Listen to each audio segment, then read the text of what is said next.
Hi, everybody, and welcome to Kicking and Streaming. Today is June 21st, 2015. We're Sunday. Today I am joined by Erica Taddeo and Jason Yearow, and we're going to be discussing controversies in comic books. Erica, Hi, how's it going? it's going pretty well. Should I, Yeah. so yeah, I just wanted to say hey. I don't have any appearances coming up this week because I'll be out of town, but once I come back mid-July, I will be hosting a open mic at McLean's on a Sunday night, I believe the second Sunday of July. Show starts around 10 o'clock, so you all are welcome to come to that. Awesome. Also, I'm pretty new to reading comics, but I've read a whole bunch that I've liked, so I'm pretty sure that I'm qualified to talk about stuff today. Yeah, well, that was one of the reasons that I had picked you to come in and do this show because I had noticed that you'd been posting about this stuff on Facebook. I even jumped in and left a couple comments on a couple of the things. You Uh, did. yes. Alrighty, Jason, how's it going, man? It's going good. What are you It's up to going. this week? Actually, this week I have no booked shows. I'll probably be checking out Grumpy's. My big thing is Arkham Knights is coming out on Tuesday, so I'll probably be doing that most of the week. Right. You don't get a lot of chances to be Batman, so you know, I figured Yeah, I might love as this well be series. Batman for the week, is what I figured. Yeah. Anyway, sorry for not finishing that thought. No, no worries. I really love that series. I gutted Arkham Asylum. I'm working on Arkham City right now, so I'm way behind. I'm like 2 years behind on my Batman games, but no, it's We can't funny. be we can't be friends anymore, Greg. You shut your hole. Yeah, well, All right. I'll be at Grumpy's on Tuesday maybe, and I may be at McLean's this Sunday. We'll see, but nothing booked. That could change within the blink of an eye because I'm so in demand. Uh, Just that little sadness right at the end of your sentence. All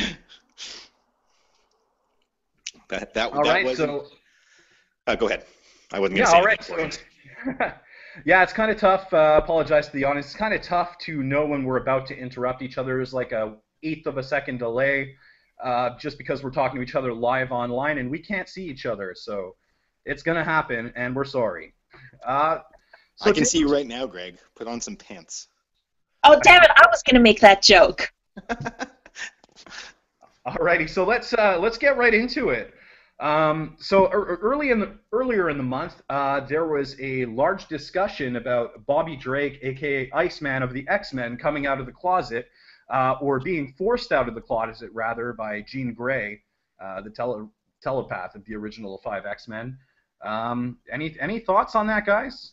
Well, I see. I unfortunately am a little bit unversed in this. Now, when you say he was forced out of the closet, did she go into his brain and like make him into a gay person? She Well, didn't make him into a gay person. She was just kind of able to tell, and she was like, "Oh, by the way, dude, I totally know that you're gay." Okay. Well, I mean, I think out of everything, this is to me the least. I'm not going to say egregious because none of these. Anyway, I think who Iceman wants to kiss or put his penis into is pretty irrelevant as long as he's still kicking ass and taking names. I mean, I know I've known 70-year-old men that came out of the closet when they were 70. You know, it's like, hey, I lived my life. I don't like women, and now I'm gonna like men. What's the big deal? Erica? I mean, I'm all for it. I feel like it was just kind of a news story because maybe there aren't enough gay characters, or every time a gay character comes out in comics, it's still, I don't want to say a novelty, but it's still something that maybe the community is getting used to. I was kind of uncomfortable with the fact that like he was kind of forced out of the closet as opposed to being able to make that announcement for himself and deal with his own feelings before expressing them to like all of the even Jean Grey or any other member of the X-Men. But if that's the way that the writers chose to write it in, that's what felt organic to them. You brought up a really good point, Eric, and that's my big issue with all of this. I have no issues with, I mean, I have issues with certain things what they've done with certain characters, and we can get to those after. But do the comic book companies really think that we're so stupid that they can just be like, all of a sudden make a character gay, and we're gonna be like, oh, they're doing their part. They're making, like, why not actually create a new character that like a new image of something that the character happens to be a homosexual. Like, I don't see what the issue is with that. And my problem is they're just like, I feel like they're treating us like idiots. Yeah, so that's actually, I'm kind of in that camp with you, Jason. I mean, Iceman as a character, he's been around since the 60s, right?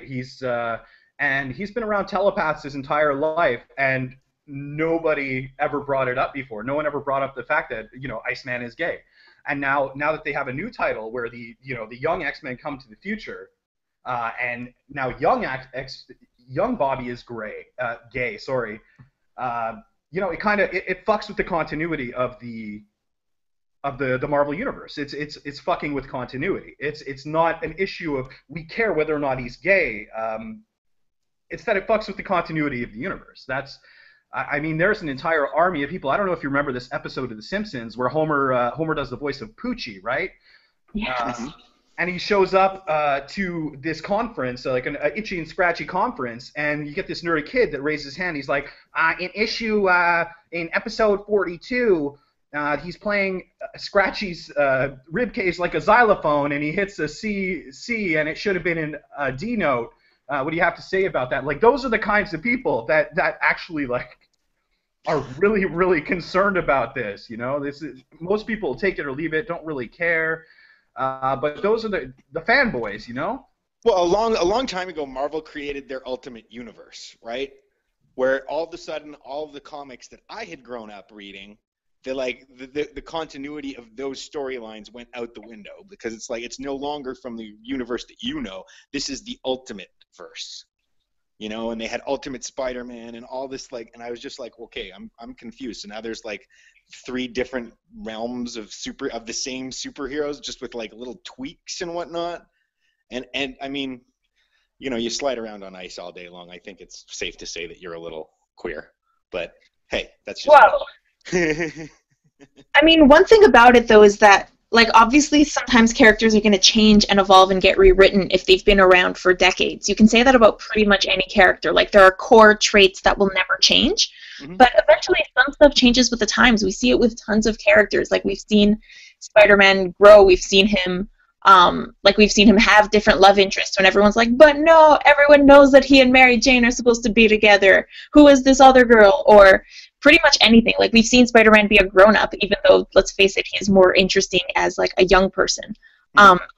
We've seen Carol Danvers turn into so many different iterations of the character that she is. She's been Miss Marvel, she's been Captain Marvel. I think at one point she was Dazzler.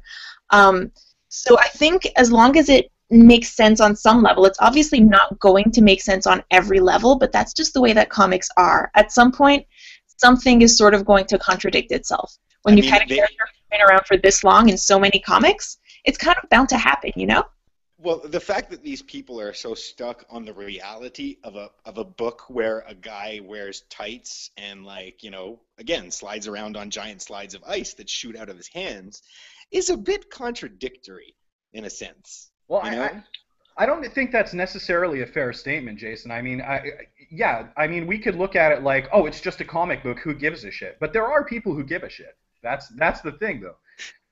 Maybe that's the problem. It might be. I mean, in the greater perspective of things, like, it's not going to have a serious impact on the world.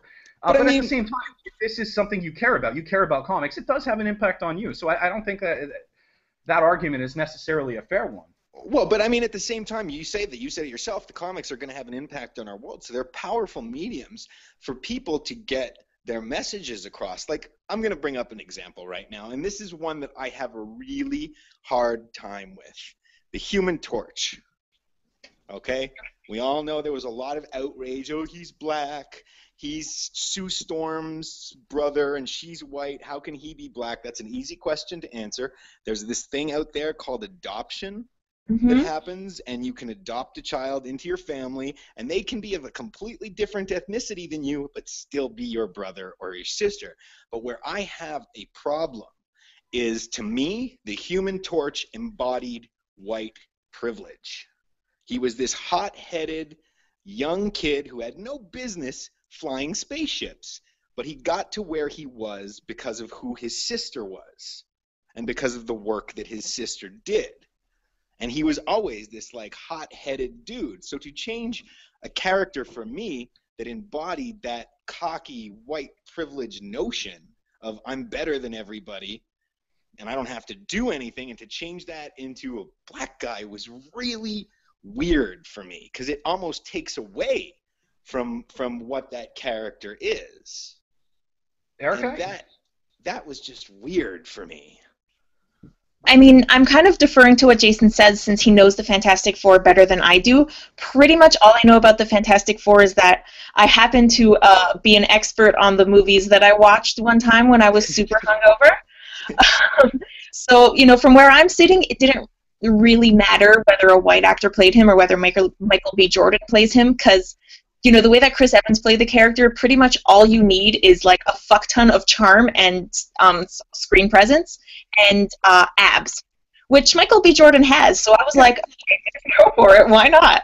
And he is like a pretty talented actor, but everything that Jason said does make sense to an extent, because I think if you're going to change anything about a character that some people think might not be canon, I think as long as it serves the story, it would make sense. But Jason's coming from a place that I think does make a lot of sense. Like Spider-Man. Spider-Man doesn't embody a specific type of character. Spider-Man could be black, white, Hispanic. That doesn't matter to me. It's like, besides, he's wearing a mask most of the time, so yeah. to get offended. Spider? Yes. Okay. Cool. He's Spider-Man, right? Yeah. Now going back to what you said, Jason, I actually, for the Fantastic Four movie, I really don't care. I don't even care if they address it. Okay, one of them's black, one of them's white. Who cares? It's a movie. It's a suspension of disbelief thing. I don't think it's really that important. What really bothers me about the new Fantastic Four movie is having to watch the fucking origin story over again. Because I'm sick of watching the fucking origin story. We did this, what, like 8 years ago they had a Fantastic Four movie where they did the origin story? God, why do I have to watch 2 Spider-Man movies with origin stories? Why do I have to watch 2... Technically, every you know what I Spider-Man, mean? That's annoying. Technically, every Spider-Man movie was a freaking origin story. People have like no attention span, and they need to like have everything be like reminded to them. Like how many Aliens versus Predators did they do? And it's the exact same concept over and over again. Just like, what are you people thinking? We're not as dumb as you make us out to. Maybe we are. I don't know. I don't know. I mean, if you saw those last 2 Spider-Man movies. Yeah, I did. I try and forget that I ever saw the second one. I liked the Pop Goes the Weasel bit at the end when they were flying through all the electrical. That was just out of control. The spider bit, that was pretty dope. So going back to the original point, which escapes my mind at the moment, what were we talking about again? Iceman being gay? Oh yeah, Iceman being gay. So yeah, you got 2 camps there, right? You got one camp where they, in their opinion, diversity in comic books is a higher priority than continuity in comic books, and you have another camp that continuity in the comic books is a higher priority than diversity in the comic books. So I mean, really, that's the argument is about. I don't think it's necessarily, oh well, if you don't like Iceman being gay in the comic books, then you are a homophobe. I don't think it's necessarily that. It's not that cut and dry. Like, it's a false dichotomy. I just think it's such lazy storytelling. It's like all the damn remakes and reimaginings and revisions that they're doing with movies now again. It's just like, okay, we need a black character in our stories now. Okay, instead of like creating a new powerful black character, like we're just going to make somebody else black, or instead of creating... The thing about that, though, is that, I mean, in particular with Iceman being gay, is that, like, it is very possible for you to know someone that you had no idea was gay, that could have been, like, engaged or married to a woman and then came out after that. And if you think about the X-Men, there's, at least a good 10, 20 core characters that come up in most of the stories. If you think of, like, the general stat that maybe 1 in every 10 people is gay or queer in some way, it kind of makes sense that one of them would be gay, and we're only finding out about it now. Like, that happens in real life. So, You Well, know, Pretty why actually, sure. would it happen in a comic? I'm pretty sure Jubilee gets a little freaky deaky, if you know what I mean. well, I was really into Marvel comics when I was young. I have a Spider-Man tattooed on my arm. Um, Ugh. and one thing, you shut your. All right, but one thing, X-Men does have a gay character. He's been on the main team for a long time now. A North Star, Jean-Paul Beaubien. He's a Montreal. He's from Montreal. He was a professional skier. His powers are super speed, flight. He's been on the main team.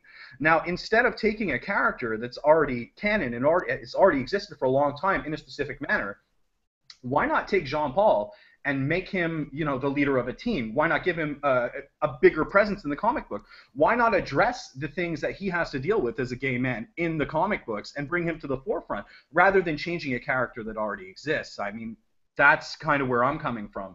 Well, I think Erica brought up a really good point that it would have been much more poignant had he come to terms with this on his own and not had because that's basically almost it almost made it seem like he was bullied into it. He was just being teased so much, oh, haha, you're gay, you're gay, you're gay, you're gay. Finally, he just woke up one day and was like, well, if everybody says I am, I might as well be it. And I agree with Eric on that point. It would have been much more poignant and much more effective if he would have come out and been like, hey guys, I've been oogling Gambit for the last 2 weeks, and I think I have something to tell you all. All right. Anyone else have anything they want to say about this before we move on to the next topic? There is one thing that we haven't mentioned that made a lot of people uncomfortable, and that was in Iceman sort of coming to terms with it in the discussion that he had with Jean Grey. He was just kind of like, I don't think I'm gay. I think I'm just kind of bisexual, and people felt that that was representing the bisexual community as just well, people who don't want to admit that they're gay, but everyone knows that they are. So, I mean, obviously it seems like there are some comics writers who, maybe do want to take steps to represent characters who aren't exactly like them, but who might Erica, I think we lost on the way that they're written. Erica, sorry, we lost you for a second. What was that last thing you said? I just think that, since Iceman sort of tried to argue that, no, he's bisexual and not fully gay, that might have misrepresented some people who do identify as bisexual, and they know that that's their sexuality, that they're not just kind of questioning whether they're fully gay or not. And maybe that's just, that goes to show that, diversity in comics, it's still something that writers are working on, and some people are taking steps, but maybe not every single introduction of a diverse character or every single coming out is written in the way that it should be written. There are, we're taking baby steps, but not everyone is entirely the way there. Does that make sense? I think that's a really good point, Erica, because there's a lot of people. We might think we live in a really progressive society and everything like that, but we are really gosh darn intolerant of a lot of things. I'm not talking about us on this podcast right now or whatever it is. I'm talking about just the world as a whole. I find there's still a lot of freaking intolerance out there, and a lot of just people that are just not okay. They're mostly Christians, but there's also just a lot of ignorance, regardless of whether it's willful ignorance or people who just kind of don't know any better and might need a push in the right direction. Well, yeah, that's it. I mean, we've been programmed to see things a specific way, and I think a lot of the people that read comics, I know when I was reading comics, I was sheltered, I was a bit secluded from the rest of the world. I turned to comics because I was a bit of an outcast, and I didn't have a lot of friends, and my friends were on the pages of Marvel Comics and DC Comics and stuff, and yeah, I did learn a bit from the struggles that each of them faced and whatnot. And I do think it's cool to put those issues up front on a page for people to think about and discuss. But I also think there's a lot of people of the mind that are just going to basically start burning books now because this is what's happening to their beloved Iceman and stuff like that. But guys, he's not a real person. Come on now. Yeah, really. At the end of the day, he isn't. But just because he isn't really real, it doesn't mean he's not real in our hearts. Oh, he is absolutely real in our hearts. All not right. as real as Wolverine, if you know what I mean, but All right, so the next thing I wanted to bring up, I'm going to bring them both up at the same time because in my eyes, they're kind of the same issue, and that would be Black Captain America and Lady Thor. Um, before I go in and give my opinion, I'd like to hear what. Well, let's start with you, Erica. I'd like to hear what you think of either issue or both at the same time. Can I just say that the way that Odinson is described in is like it depicted in the Lady Thor comics is pretty awesome. It's kind of nice to have a gender role reversal where there's just a man who's used strictly for eye candy. I very much enjoyed that. Yeah, I mean, as far as the female Thor comics, a lot of the backlash that was coming out about that was once again a continuity issue. Once we're talking about fanboys again, um, you know, in according to the lore now, if a different person picks up the hammer, he becomes Thor. If a black guy picks up the hammer, he becomes the same Thor, looks exactly the same. And by that token, if a woman picks up the hammer, she should turn into that same Thor, you know? And that's the issue. That's not personally what I believe, but that's what is coming from the fanboys when it comes to the Thor thing. My opinion on that, though, is if that's a problem for you, where was that outrage when Thor became a frog for 2 years? Right? I didn't know Thor became a frog. Oh, he was a frog. Well, first I'd like to say a black Captain America. What? No, I'm just kidding. That's not crazy at all. I mean, he's Captain America. You just put a serum into the dude, and he's Captain America. Boom, done. Right. And like I don't know. Yeah, I don't. The Captain America thing I think is stupid. The Thor thing is where the fanboy in me might. Like, I don't have a problem if it's like what if, and they change the whole universe around. And I'll be honest, I haven't read a lot of Lady Thor, so I don't know. But you're taking a Norse mythology, and you're creating a character. It'd be like me making Zeus a woman. It doesn't, there's something in my brain that prevents me from, not being, I'm okay with it. If you want to make Thor a woman, make Thor a woman. But again, this is based on a real myth. And in that myth, Thor is a man. And again, this is where I think it's just fucking lazy. Guys, don't just take a character that already exists and make them a strong female character. Make a new, strong female character.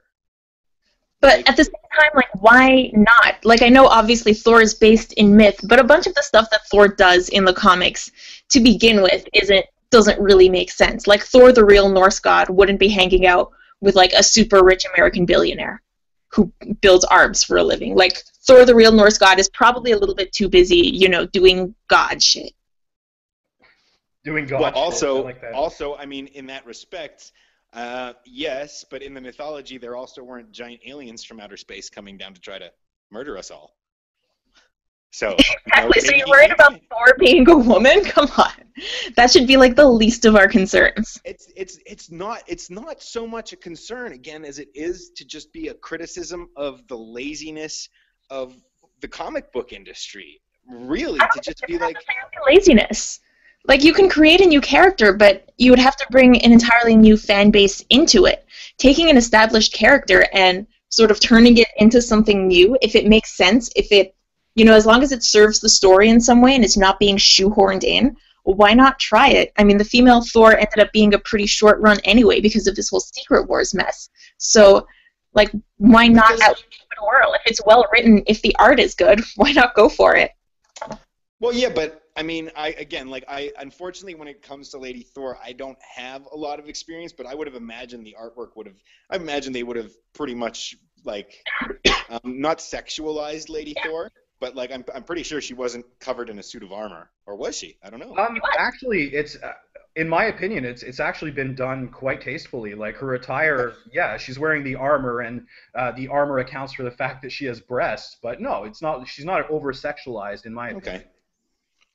Okay. Again, I just think it is. It's okay. Like, like the new, look at good example, the new Ghostbusters movie coming out, all females.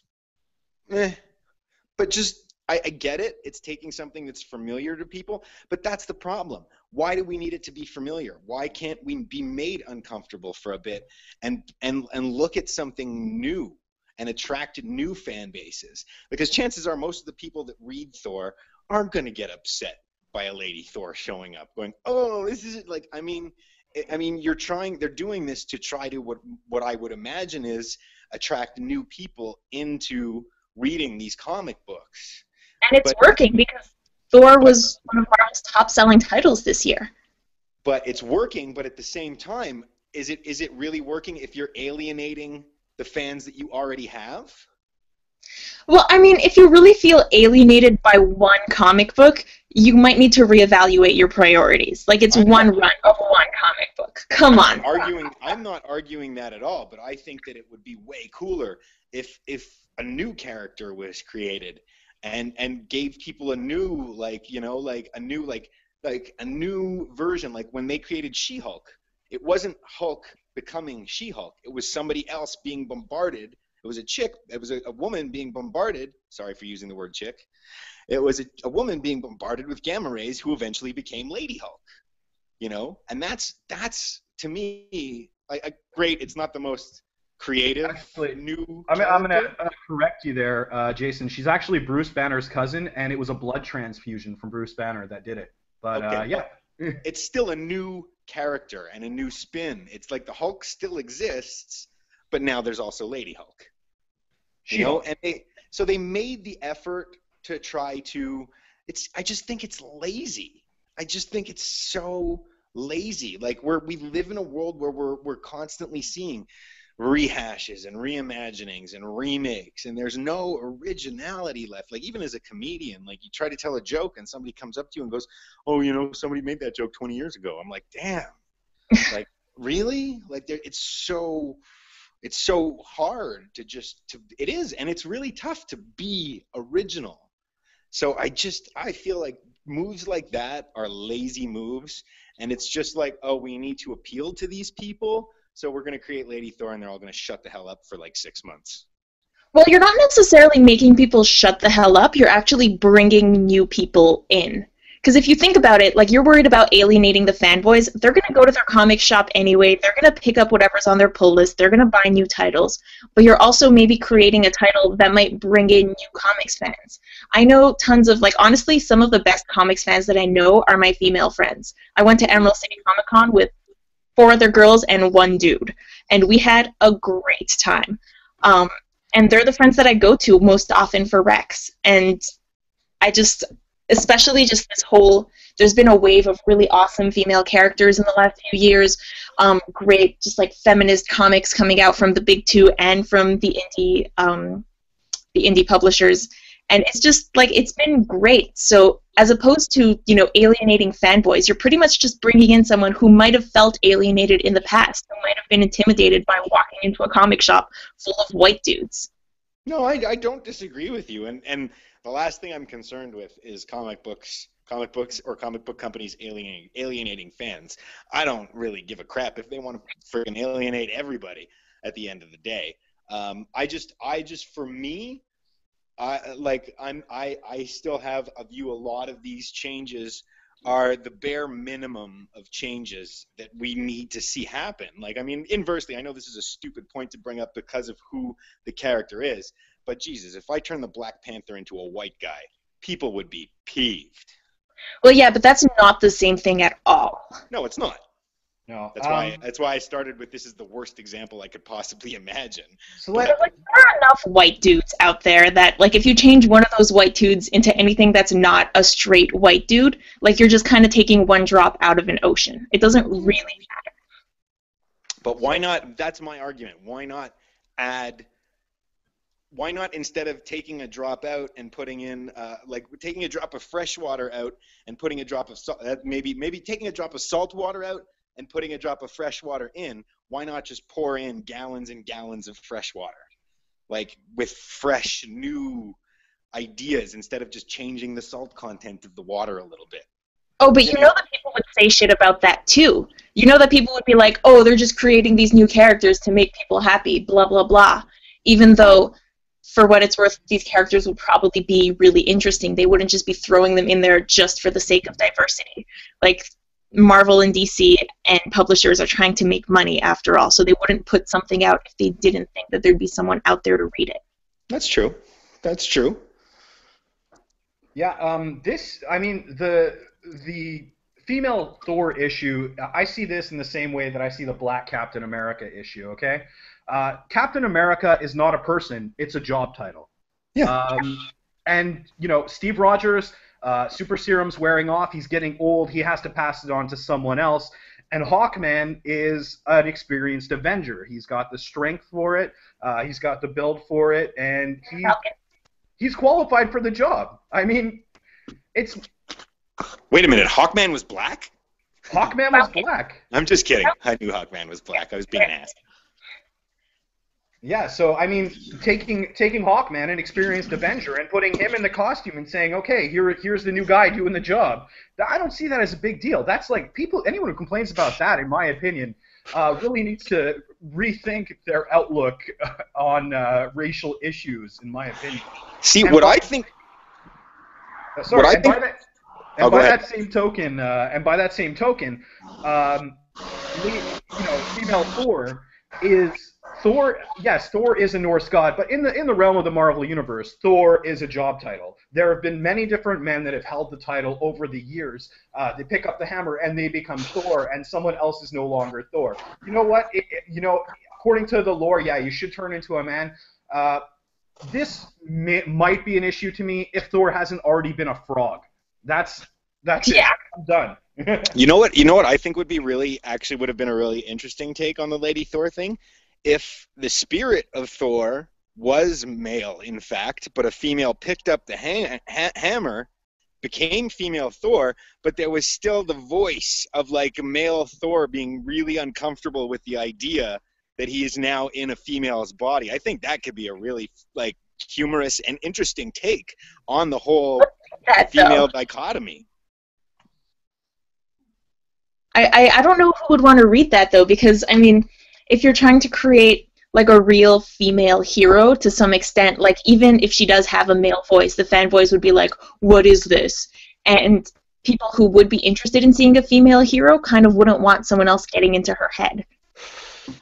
Well, Jason, if you woke up tomorrow with your brain in a woman's body, how long would you spend in front of the mirror looking at your own breasts? I mean, honestly. Well, no, but, I mean, we're talking about a Norse god here. I mean, I think the spirit of Thor is a little bit beyond oogling himself in the mirror. I don't know, not necessarily. Maybe not. But I think maybe, like I don't know, this is like thinking out loud sort of thing. I just think that it could be an interesting perspective to show how strong she is, to be able to, like, keep male, like, spirit of Thor, docile and not being... He's still there, you realize. Like, he's there. He's like a friend and companion to the female Thor right now. So there's two Thors?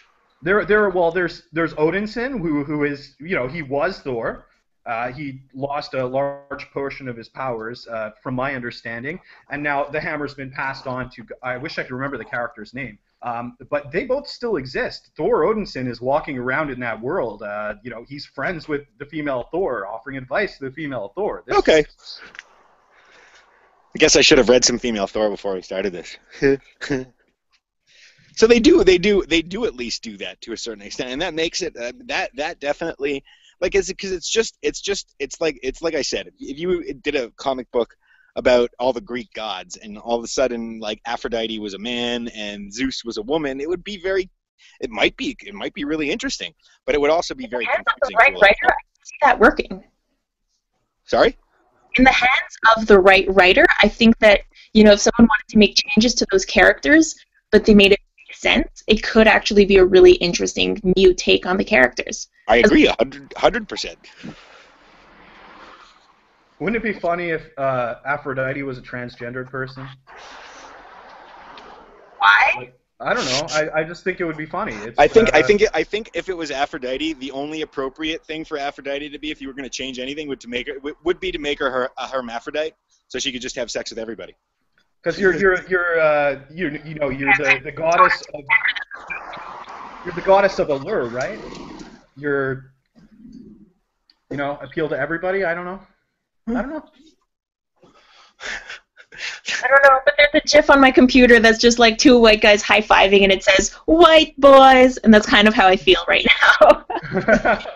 Yeah. Okay. That's a complete. Tell me, boys is spelled with a Z. I'm pretty sure it is. Good. All right. So what else did we want to talk about? There was the Black Magneto thing. I mean, there was that article that came out earlier this week arguing for a Black Magneto in the comic books. Black Magneto would have never made it out of Auschwitz. Sorry. They're just, I think the argument is that the X-Men were always just kind of a really thinly veiled, what's the word I'm looking for? Metaphor for the civil rights movement, and for that reason they think that Magneto should be black, also because, we're so far removed from the Holocaust that Magneto would be super old by now. But it doesn't really make sense if you think about it. Like, I think already if you look at Magneto kind of being a survivor of a genocide who turns into a genocidal maniac, like, it doesn't really always make sense. Like, he's definitely a villain that you just don't understand and you don't really want to root for, and you're just like, I don't get this dude.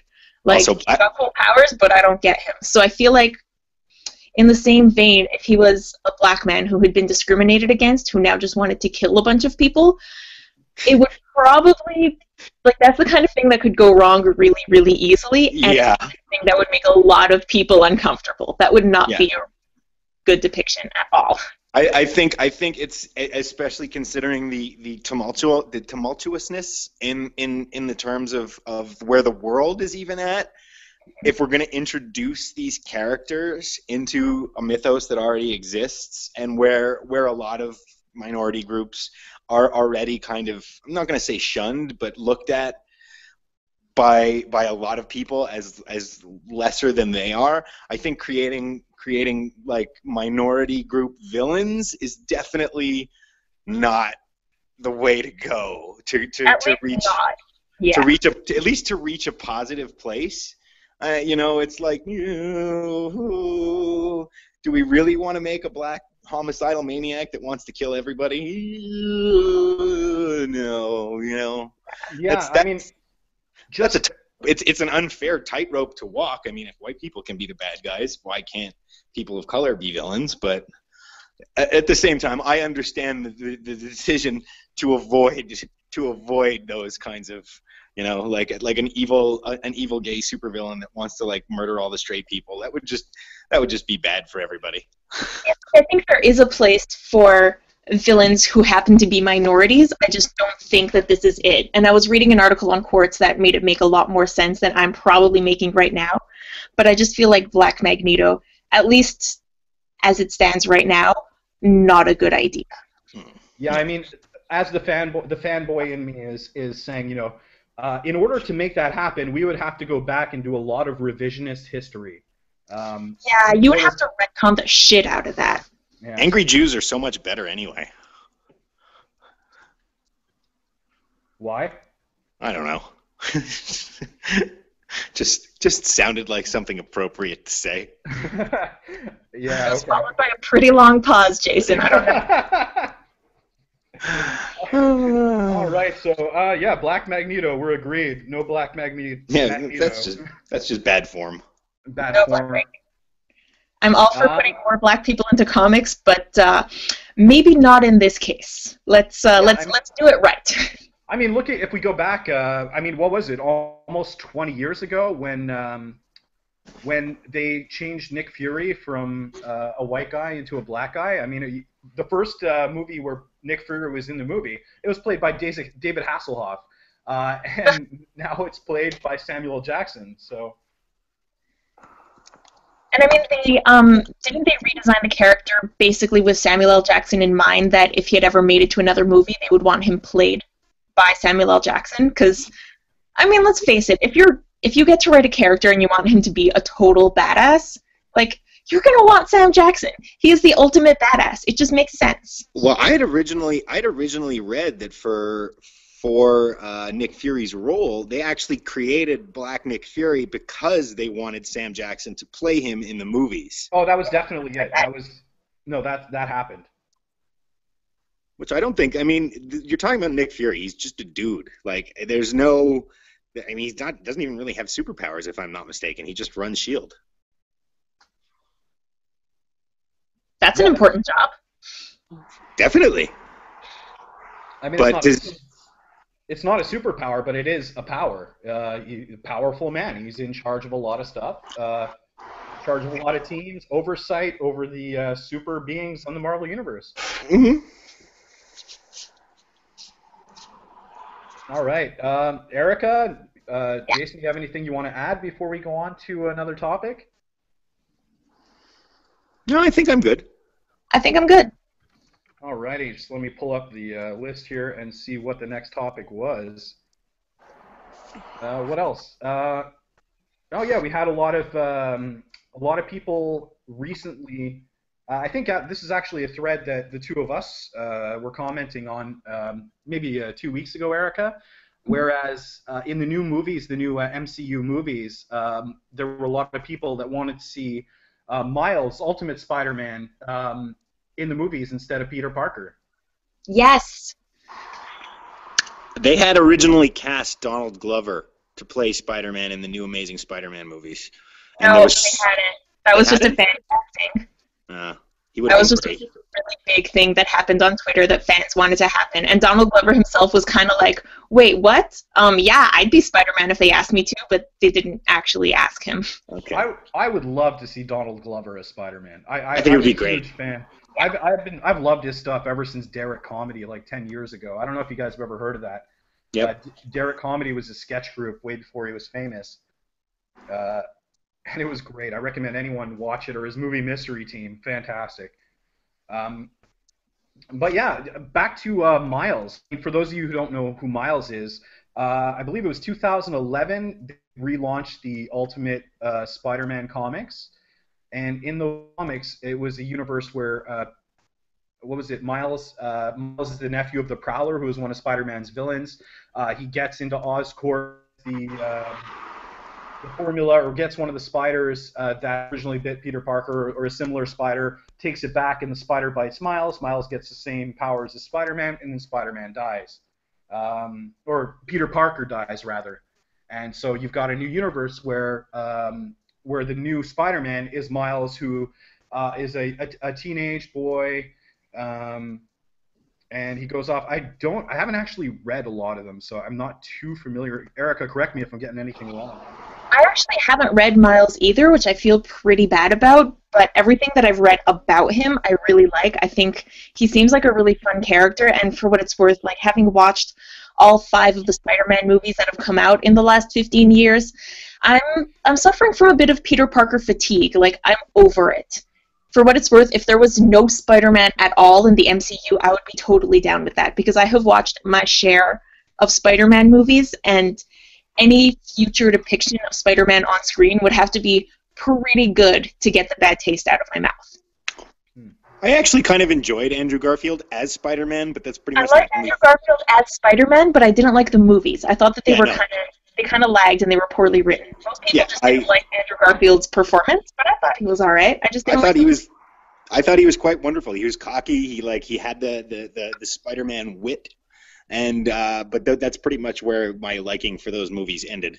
I mean, Emma Stone was fantastic in them. I really liked both of those actors in them. But yeah, the scripts were just so bad, especially for Amazing Spider-Man 2 and for about half of Amazing Spider-Man 1, that I just couldn't get behind them. Yeah. But I think at the end of the day, one of the great things that I liked about Spider-Man when I was reading him growing up was that he was in school. He was like suffering from a lot of the same things that I was suffering from, being bullied and like just stuff like that. And then eventually, as I was reading, now he's married to Mary Jane and they have to pay rent and they fight like a couple. Like, these were things that were just so far from my own life that it was like, what happened to Spider-Man? So I think in in recreating the Ultimate Universe and making Spider-Man a teenager again was a great move, because it allows the people, like a whole new fan base, to come back in and enjoy the book and to deal with a lot of the issues that Spider-Man was great at dealing with, like school stuff and, like, you know, being bullied and just like a bit more of a younger hero, and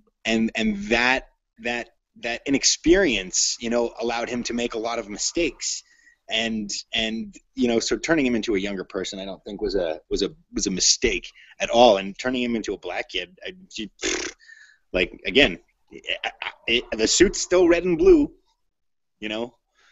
But is he still? If he's still swinging from webs, like Spider-Man is like a job, too, in a sense. Going back to what you were saying earlier, Greg. So whoever wears the suit technically is Spider. If they would have put black Spider-Man in a black suit, I might have been a little bit more uncomfortable with the idea. Yeah, I'm not necessarily opposed to the idea of having a black Spider-Man. If they wanted to make, in the MCU, okay, this stuff, like they're doing like the Infinity Wars, this is stuff that happened in the comic books, right? And when it happened in the comic books, it was Peter Parker. I'm actually more invested in the character of Peter Parker, not necessarily the color of the skin of the actor who plays him. I wouldn't really care if a black actor was playing Spider-Man, just like I don't care if a black actor is playing the Human Torch. What I care about is that Johnny Storm is the Human Torch, and Peter Parker is Spider-Man, because it's just the way it happened in the comic books. If I can make sort of a general point about diversity in comics, especially in heroes, like as it applies to Spider-Man and a whole bunch of other comics, if you think about it, a lot of the reason why we like cheering for these heroes is because, like, it gives us someone to root for, and people just like rooting for the underdog. They like rooting for someone that they can relate to. And, like, back in the day, if you look at a lot of the original heroes, like the ones that we grew up with, the ones that our parents grew up with, you know, you look at, like, Batman and Superman and Spider-Man, they're just white dudes, and pretty much the only thing that they have going for them is that they have no parents. So that turns them into an underdog, and you want to see them succeed because they've been orphaned, or because, you know, Superman's parents are whatever. I don't care about Superman. So having heroes who have any sort of other kind of oppression, anything that makes them, you know, want to become a hero and want to rise up, it just kind of makes sense, whether it's their race or their gender or their age or, like, their social status. It just kind of gives whatever group that they belong to, like, it gives them someone to cheer for. And even if you don't belong to that group, you still, like, you're aware that, let's say, like, people of color or Muslims or whatever, like, you know, their lives aren't always the easiest, but they're regular people like you and me, so why not cheer for them when they become heroes? I'm not quite sure what you mean by that. Like, obviously, like, there are going to be superheroes of different races, superheroes of different, you know, classes, genders, whatever. It doesn't mean that people are necessarily not cheering for someone just because they're a different race. I'm not quite sure what you mean. Oh no, not that. I mean, like, there's a place for diversity in that. I think, you know, if you want to see someone, like an everyday person, turn into a superhero, everyday people come in all shapes and sizes and colors. So it just kind of makes sense to be able to see that in comics as well as in real life. Well, you also have to look at when comics were originally created, back in the 30s and the 40s. You know, it was pretty much just white dudes writing them. I know. Exactly. So, and if you put a black hero in a comic book back then, nobody was buying your book. You know, the people, unfortunately, the people that had the money to spend or had the money to give to their kids to spend on comic books were generally, you know, white kids. So yeah, so that's a completely fair statement to make. X-Men was really good about that. When the second generation of X-Men came out, I mean, it went from being an all-American team to being a multicultural and multi-ethnic team. You know. Like, well, look at Alpha Force. Great example of a really multi-ethnic team, but also because they were from Canada, where we're just more tolerant of shit. I don't know if that's necessarily true. We still, like, share a media with the United States. So I know. But we no, had like Alpha Force had an Indian on the team, you know. Alpha Force had like a half fox, half man on the team, sort of thing. I guess the X-Men had Beast. Well. Sorry? They had a little person on the team as well. Hell yeah. But no, when I'm talking about the X-Men, we're talking about the 70s now, and we're talking about having, you know, we had a Russian on the team. We had, you know, an African princess on the team. We had, who else? The German on the team. We had a Native American on the team. We had, you know, if you look at that second generation of X-Men, you have they definitely did try to increase the diversity because these were issues. I mean, you're talking 70s. That was like pretty much civil rights, you know. Erica, you're being pretty quiet. Oh, I just wasn't sure where I should jump in. I mean, all of this makes sense, and like if you think about it, the world has changed so much since Action Comics #1 that, you know, it just kind of makes sense that it's not just white dudes writing white dudes. It's anyone writing anyone. And I don't know, I just think, you know, there's a place for it. There's been a place for it in the X-Men since the 70s, like you guys said, so it just kind of makes sense. And there are a lot of characters that I like who happen to, you know, not look exactly like me, and that's totally fine. Yeah, I mean, I grew up reading characters like X-Men was my favorite comic back, hands down, when I was in high school. And I mean, back then, it was around 97, they had, they just introduced Celia Reyes, a Hispanic woman. They just introduced a character named Maggot, who was a South African child, who he had fucked up powers. You know, well, Psylocke's been in the book since the early 80s. Which is weird. Psylocke's a weird character because she was originally a British woman who went through a transformation and became an Asian woman, which is kind of weird. She was always British and Asian. She was half and half. If I'm not mistaken, she's Captain Britain's brother. Sister, that's true. And there are Asian people born in Britain, my friend. There are. No, it's true. But the thing about Betsy Braddock is she was not born an Asian woman and became an Asian woman later, which is weird. Which is interesting. Yeah, that's the weird part. And she was also, as far as sexualized comic book characters go, she was pretty much the most horribly sexualized character ever. Oh, hells yes. Like, yeah. I read enough books where she tried to break up Scott and Jean Grey so many times, just not giving two Fs about anything. Just parading around in her lycra bathing. Oh God. All right. So we've got about 5 minutes left in the show. So I want to bring up one more thing. This is the one that this is the big one. Change the cover. Do you guys remember this? Change the cover. No, I don't remember that. I remember What If. Change the cover, Erica. You know what this is? I know what it is. I haven't read the comic yet, though. I'm kind of waiting for my issues to come in. But yeah, Batgirl and the Joker. Yeah.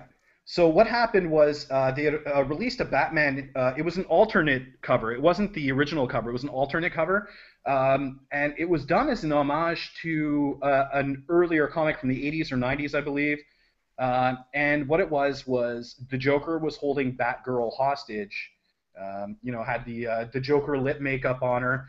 And the reaction to the comic was that this is, you know, the cover of the comic supported rape culture because she was obviously distressed. You know, I wanted to get your opinion on that. We touched on it last week, but I'd like to hear what you.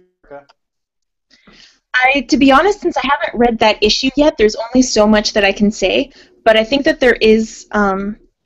I mean, I like the writers of Batgirl, Gail Simone and her team were like really good at, you know, sort of paying attention and reading their audience, and the new team as well, Cameron Stewart and Babs Tarr.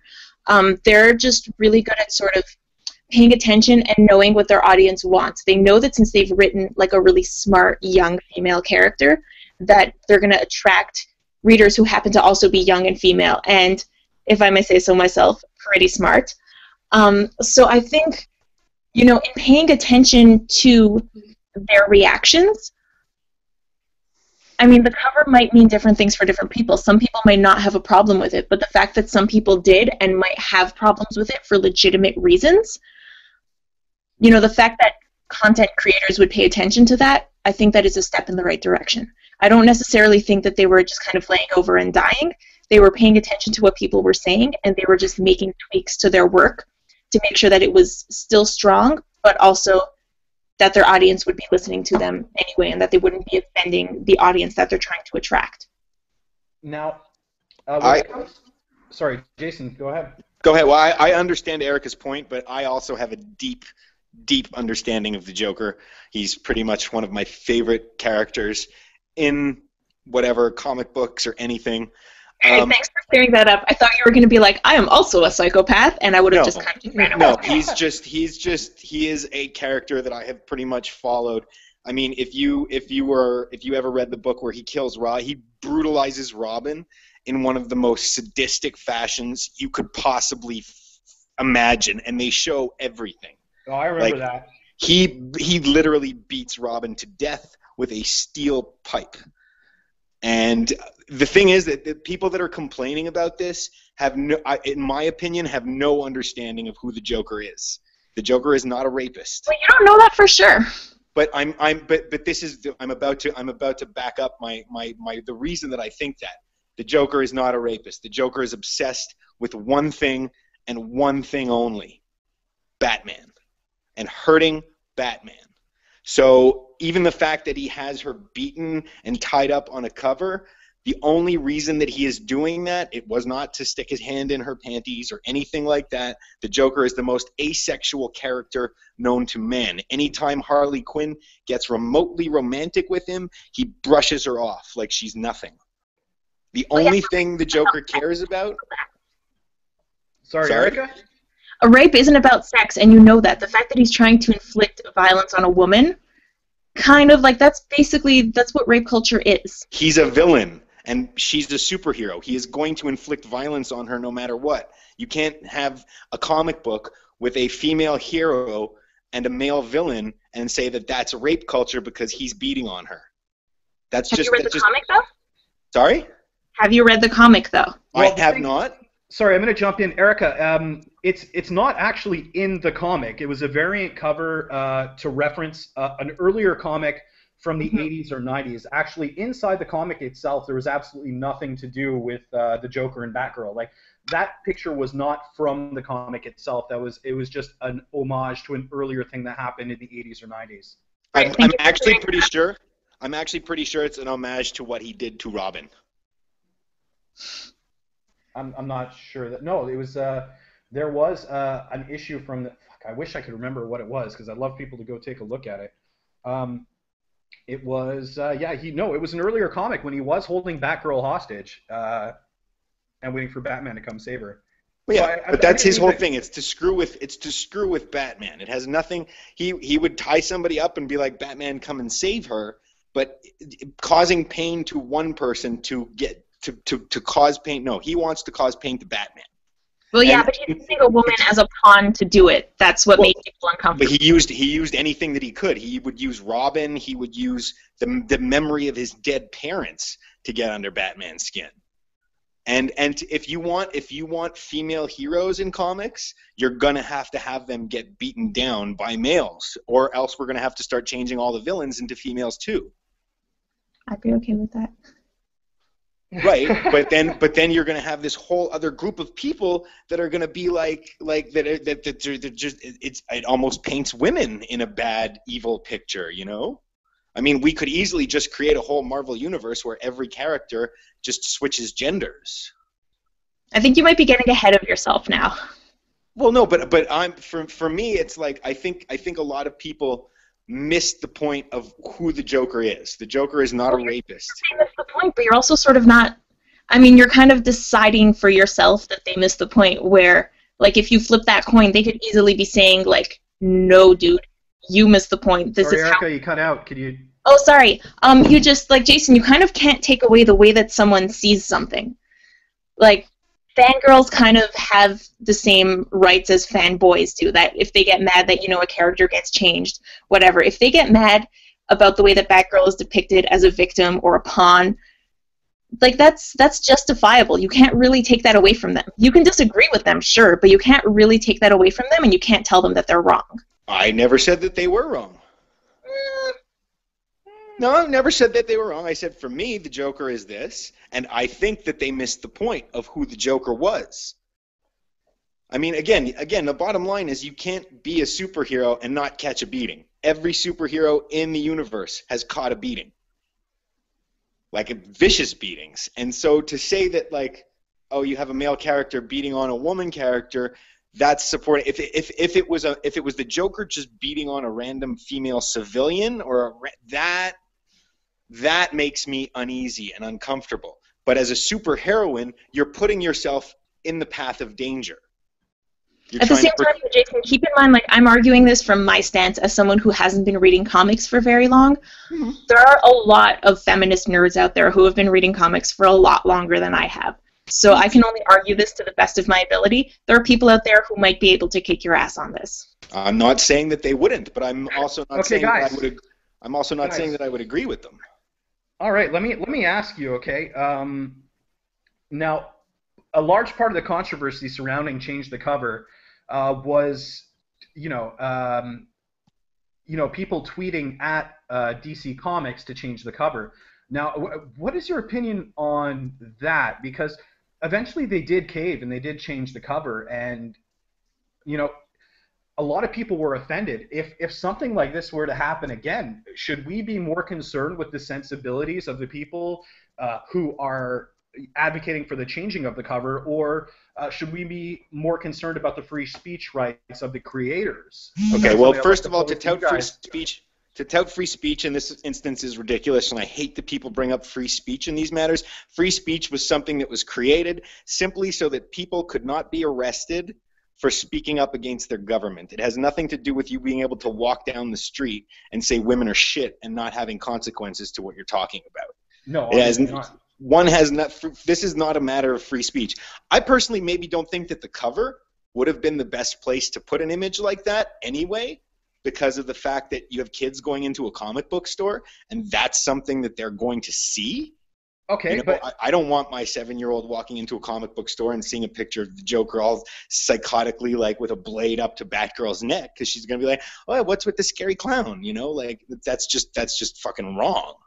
Okay, but sorry, I'd like to give Erica a chance to respond on that, but I have a point I'd like to make concerning the children thing. Mm-hmm. Yeah, should I go now?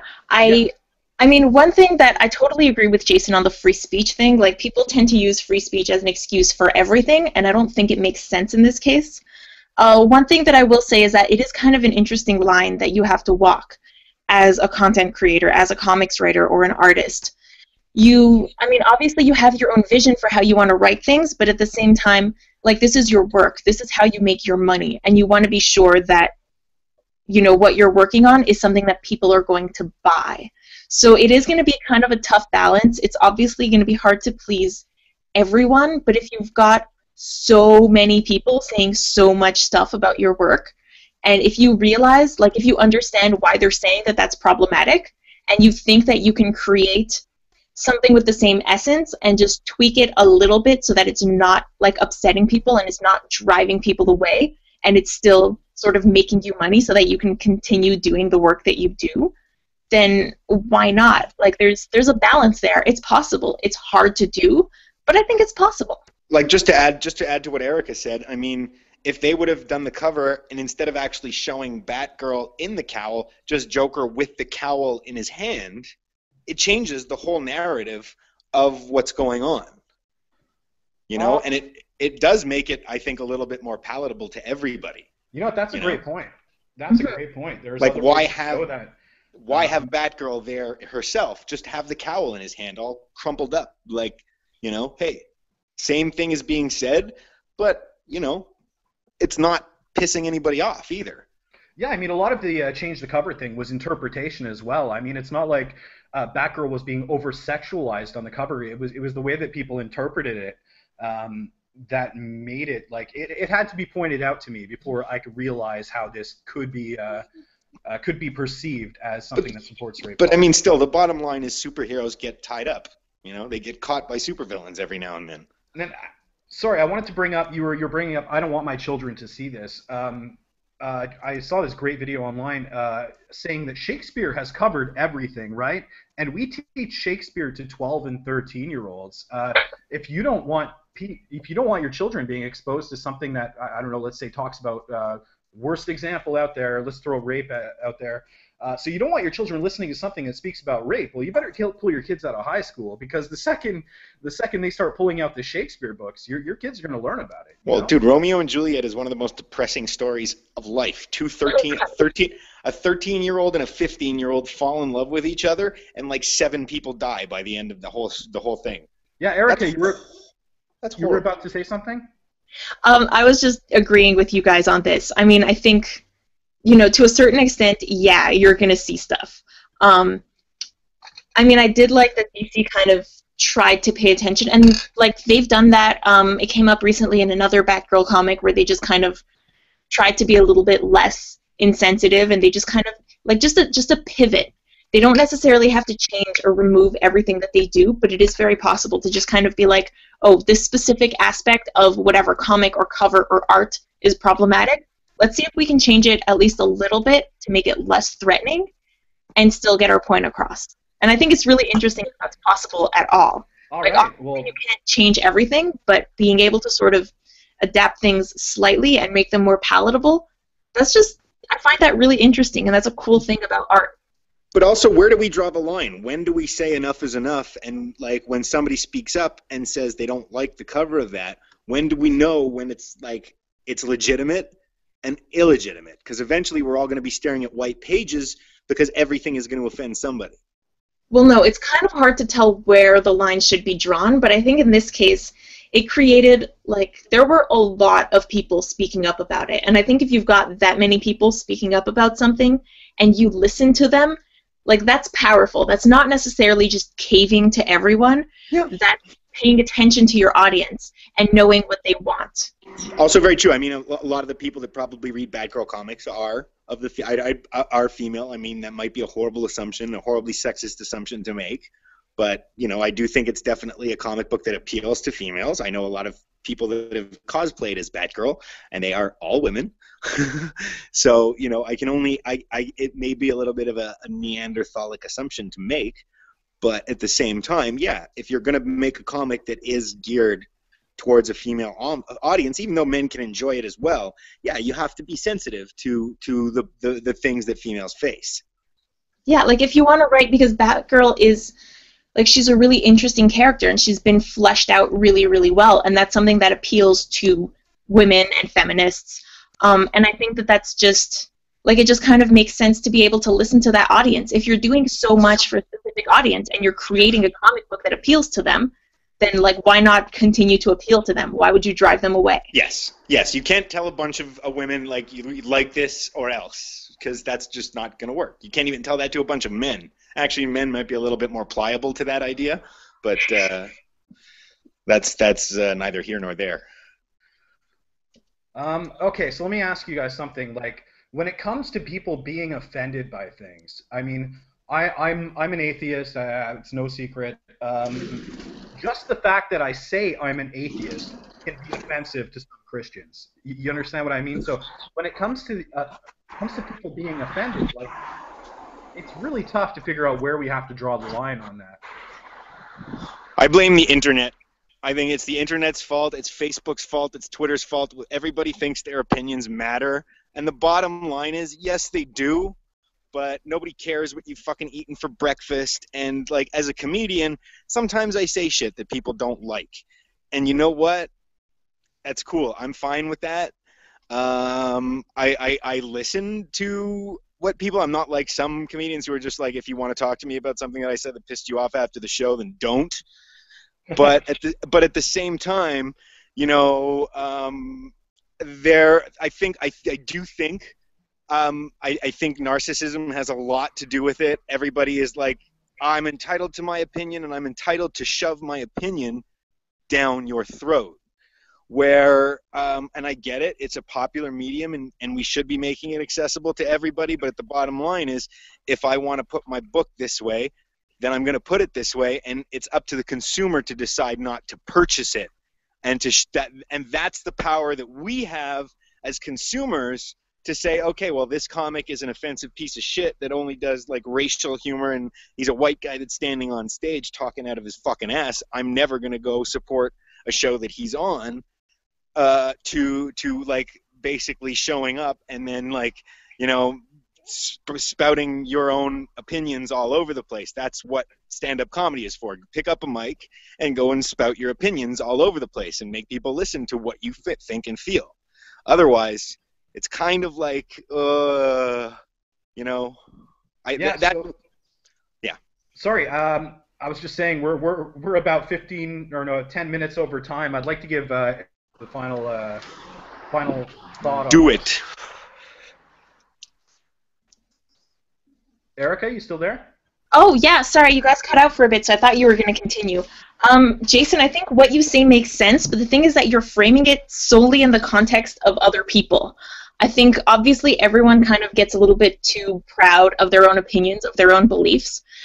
People are allowed to sort of have their own space. I think as long as people don't get into each other's spaces, that's where, like, problems happen. You know, like, you're allowed to say whatever shit you want on stage, but it's not like you would, you know, if you're making a joke about something, it's not like you would stop your set and just kind of go off script and, like, target someone in the audience unless they were heckling you, right?